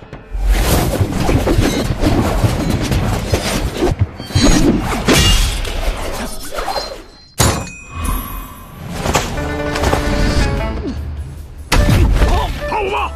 不怕，有本事打死我！怕不怕？不怕。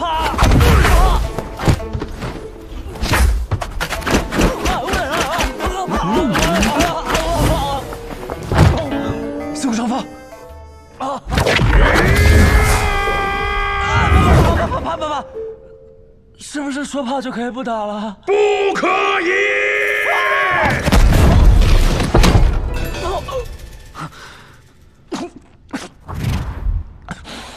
别急，这里有我。别问，我怕。可不可以让我带他休息一会儿？这个风中的功夫啊，太狠了。你放心，我跟他不一样。真的吗？真的。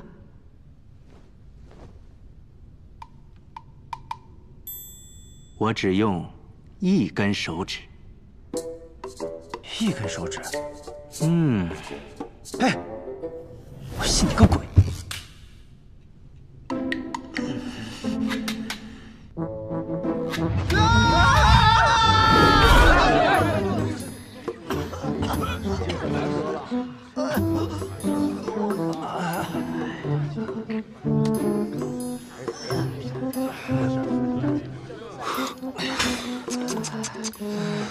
看你们这也不行啊，要不把你们师傅叫出来帮帮忙？放他进去的就是我们师傅。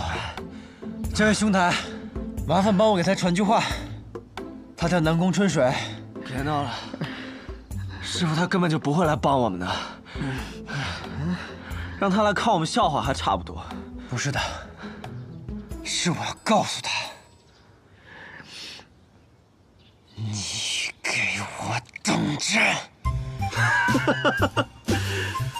好，里面那个叫南宫春水的，给我听着！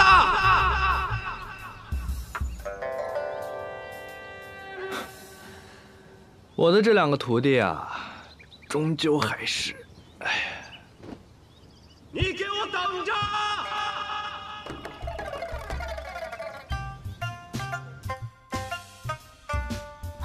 百里东君啊，百里东君，罢了，就让他们被打死吧。被那两位这么折磨，可真的会死的。这两人既然敢这么嚣张，就说明离死还远。哎，不如我也回一句，就说你不是自诩读书人吗？读书人嘛，就是要打嘴仗。我来句文雅一点的，不如之后就一别两宽，各生欢喜吧。啊！昨晚我就不该叫他，这糟老头子。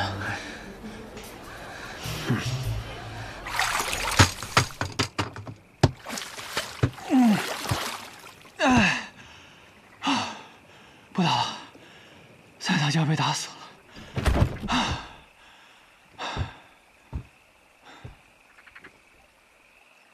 从今日起，往后7日，每日卯初来洞月湖找我。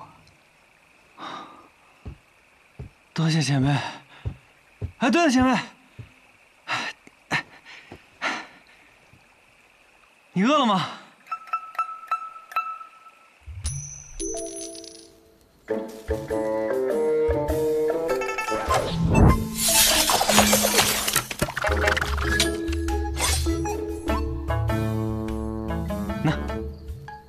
你这剑用在这儿，倒是比白日里用的更有几分灵性。前辈这是骂我呢。你很奇怪，你师父命丧我手，按说你应当是恨我的，就算有求于我，也只当是场交易罢了。可你如今面对我，却并无任何敌意。师父找前辈一战，所求为何？求的是尽兴，求的是极致。前辈竭尽全力，便是师父心中所想。况且师父也曾交代于我，不要视前辈为仇人。这般说容易，这般做却很难。你倒是个明事理的人。我不明事理，我只是理解师父，理解他心中所求。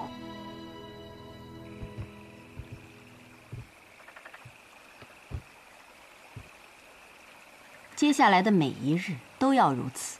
我定当每一日都进行练剑。烤鸡也要如此。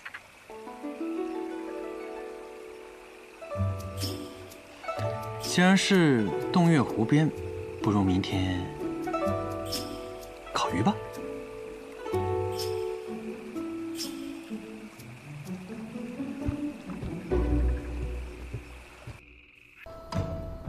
我可以帮你送这个东西，但你以后得为我做一件事情。好，你就不问问是什么事？不必了。你是个聪明人，你让我做的事，我必定不会拒绝，也无法拒绝。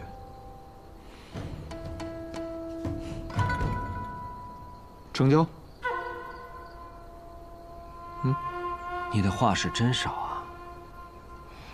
成交。不过你这个东西，我们白小堂有一份更详细的，你信不信？要不送我们那份？不用，就送这一份。好，好，好。谁让你是老板呢？就送这份。别怪我没提醒你，这可是杀头的罪啊！你的话真的好多。哼。看在你和我交易爽快的份上，我再告诉你一个情报：叶鼎之已经离开男爵，正奔向这里。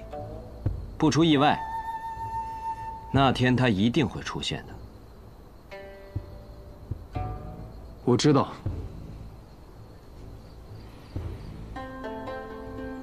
就算是隔着万水千山，他也一定会来的。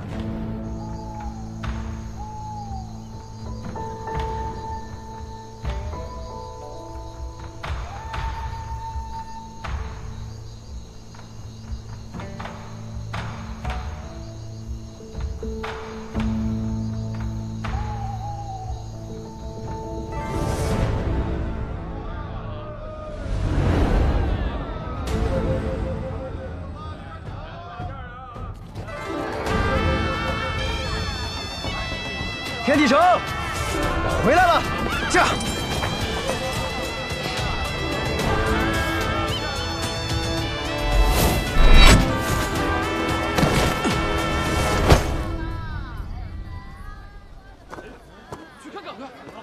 世子爷，世子爷也是你叫的？哎，你这臭小子！怎么一遇到我就一副倒了霉的样子？这半年之久没见了，就没有半点儿思乡之情？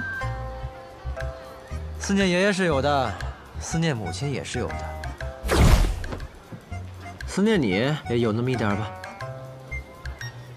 臭小子，脾气没长进，功夫倒是厉害了些。走吧，既然遇到了，便同行吧。世子爷这是要去哪儿啊？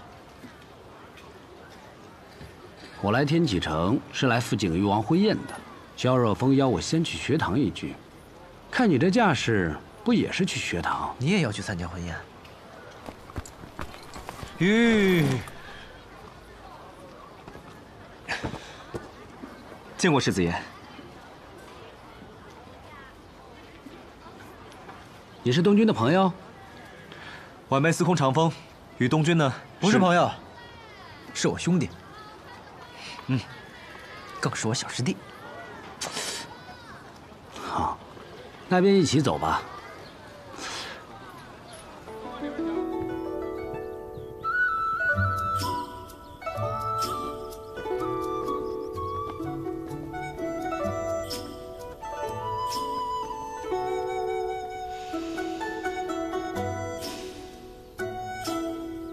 感觉像是做了场梦一样，又回到了这里。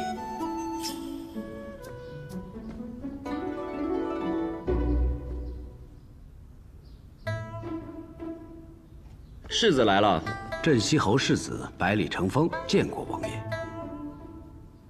师兄们，言来无恙。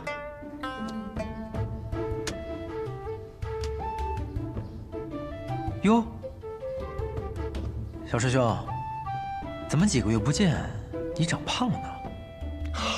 刘烨师兄也是只说他暂时回不来，让我替他跟你问声好。我胖了，我看你是胆子肥了吧？你给我写信说你功力大增，怎么要和师兄们比划比划吗？老钱，让我来。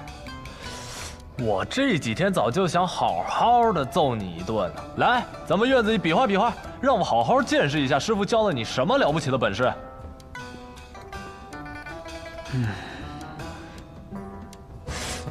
师傅真把双手刀剑术教给你了？那可不，要不师弟我给你长长见识。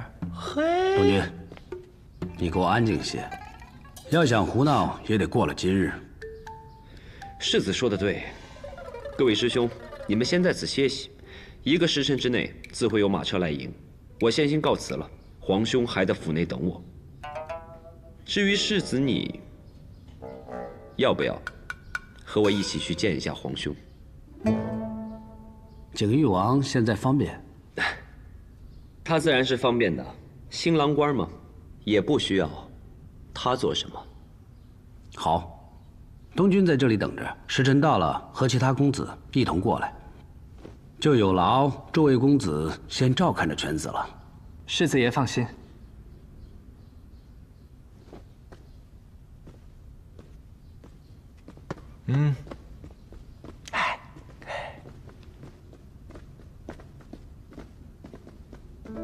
怎么感觉这俩人有事瞒着我呢？他们不是想瞒着你，只是他们说的事，师弟不一定感兴趣。哼，反正不是什么好事儿。东君，再过几日，我们便要离开天启城了。师兄们，是不是最近天启城中发生了什么事情？这小半年也没什么特别的事，只是到了该分离的时候了。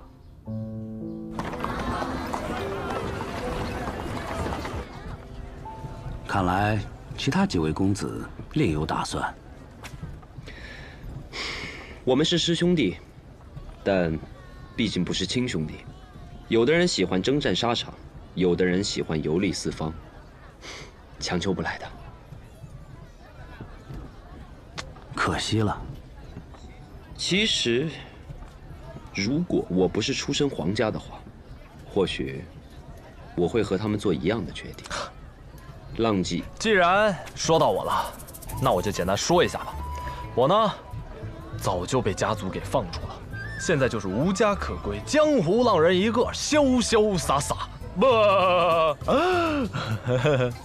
说得很好，哎，下次不要再说了。嗯。对了，在见兄长之前，有一个问题想请教世子爷。王爷，请讲。侯爷为什么会选择我们？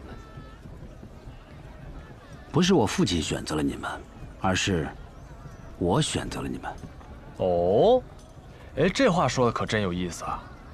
那世子爷的意思是，镇西侯还有可能选择别人呗？不，这句话的意思是，镇西侯接下来所有的事由我说了算。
云哥，我好想你，想和你去草原吃牛肉，看南国的佛像。你会来吗？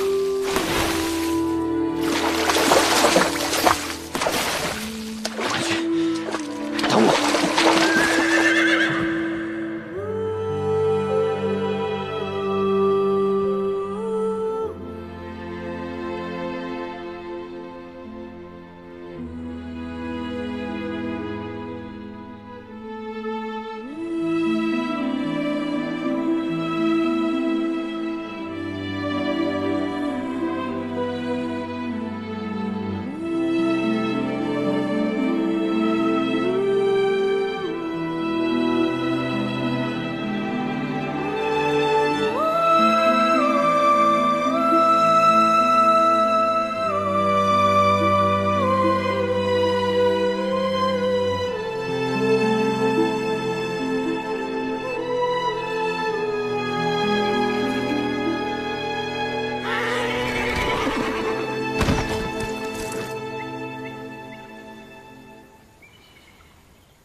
你来了，洛师兄，你是要来阻我的吗？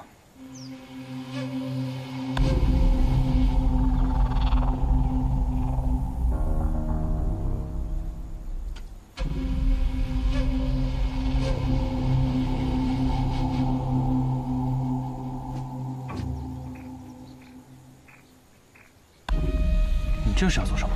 这天启城中有不少人认识我。 我不希望有不必要的麻烦。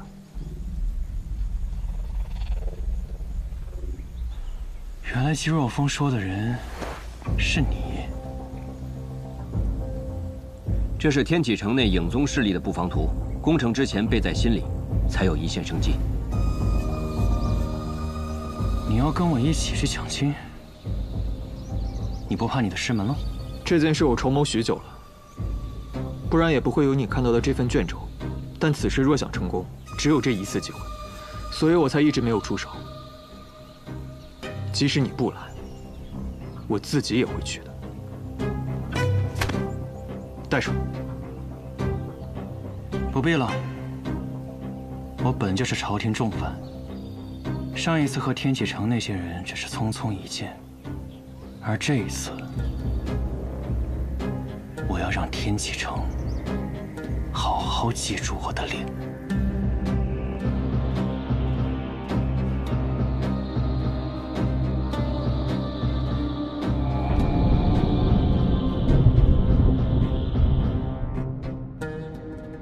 叶云，只他一人就能闯城？回宗主，还有一人，但那人戴着面巾，我们还无法确认其身份。那就是。 你们已经有一个猜测了，为什么不敢说？是洛师兄。洛清扬，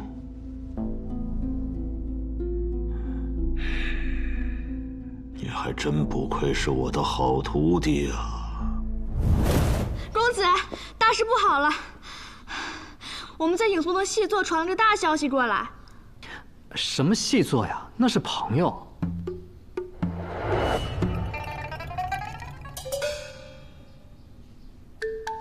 各位公子，哟，柳月公子还真是天启城的大小事都很上心。什么时候影宗里还多了个朋友？发生什么事了？说来听听，我看看值不值得你这么大呼小叫。有人在闯城，还是奔着景运王府去的。影宗派人拦截，已经伤了好多个了。谁这么大胆？叶什么？总不可能是叶鼎之吧？ 对，就是叶鼎之。还真是云哥。他去景玉王府做什么？叶氏谋逆案明明是亲王做的，与景玉王府没有半点关系。就算是报杀父之仇，也不应该去景玉王府啊。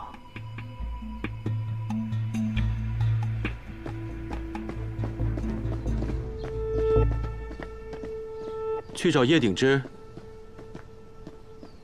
先生，早就知道了吧？你可知道叶鼎之这次是来做什么的？报仇。景玉王要娶的是影宗宗主之女，易文君。文君？文君不是早些年就离开天启城去各地游历了吗？我们还因此断了联系。这可是他在信里亲笔同我说的。那看来这封信是有心人之举了。影宗这帮混蛋！所以你是去帮他，还是拦他？这一边是引你入学堂、真心待你的师兄的亲哥哥，一边是你儿时的玩伴，与你出生入死的兄弟，你要怎么选？我只想知道，文君，他喜欢景玉王吗？我只知道，上次叶鼎之来到天启城的时候，重逢易文君，他们二人差点私奔。既然文君还喜欢着云哥，我帮谁还不够明显吗？果然，你站在了叶鼎之这一边。不，我是站在爱情这一边。长风，要走就走。走。少年人真是好，做一个决定，只需要最简单的理由。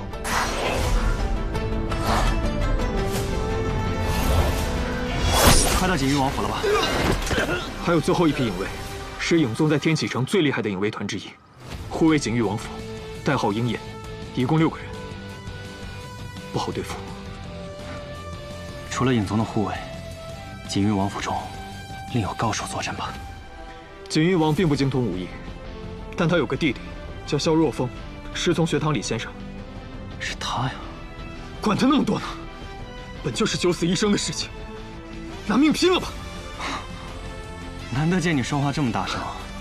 他们的人一批一批的来，而我们只有你我2个人，没有人会来帮我们。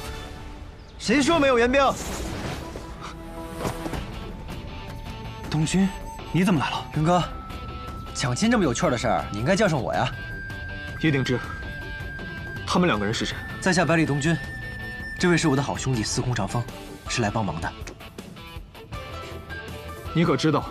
我们要抢的人是王妃，这可不仅仅是杀头的罪，更是要灭门、诛9族的重罪。洛生说的对，莫要给朝中的那些人把柄，到时候连累了侯府。云哥，你也别劝我了，当年我年纪还小，没能帮上你。如今我刀剑在手，无论你想做什么，我都会陪着你。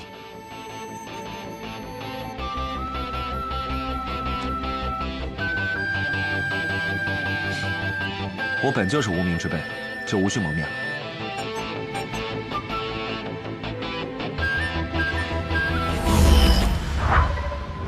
他们的援军到了。